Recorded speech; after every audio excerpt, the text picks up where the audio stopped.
watching Real Talk with Bob Mars. Hello, Sterile Processing Universe, and welcome to this episode of Real Talk with Bob Mars from Beyond Clean. Very excited to be here with you today. So over the last few weeks, we've been talking about the life cycle of our instrumentation.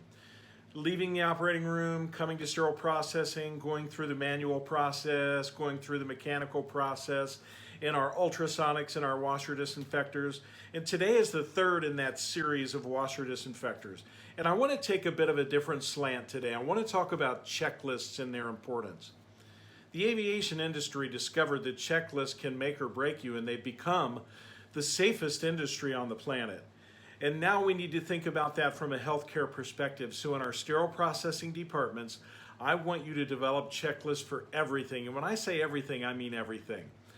As we roll through this process and our instruments go through their daily life cycle, we need to be documenting everything that we're doing to exceed national best practice standards. So when you're developing your checklist, you're going to use the National Best Practice Standards, the AAMI document, and you're also going to use the instructions for use from the device manufacturer and the equipment manufacturer to make sure that you're doing exactly what you need to do to take care of both your instruments and your equipment. When you think checklists, if you think you have enough, think again. I want you to make another one. I want you to pick your process and make a repeatable, easy to follow, and easily held accountable to checklist.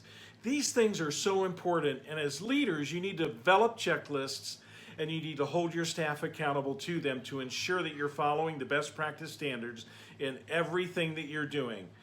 I'm talking about preventative maintenance, I'm talking about safety, I'm talking about repair, replacement, whatever it is you're doing.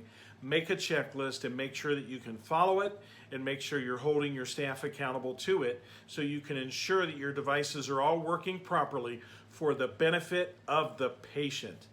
At the end of the day, when you do this, it's going to make things safer for the patient, but it's also going to make your staff a whole lot happier because your devices are going to be working the way that they were intended to work, and they're going to work longer for you and better for you. So, what did I say? Checklists.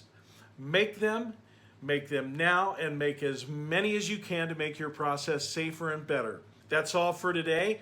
This is Real Talk, and I'm Bob Mars.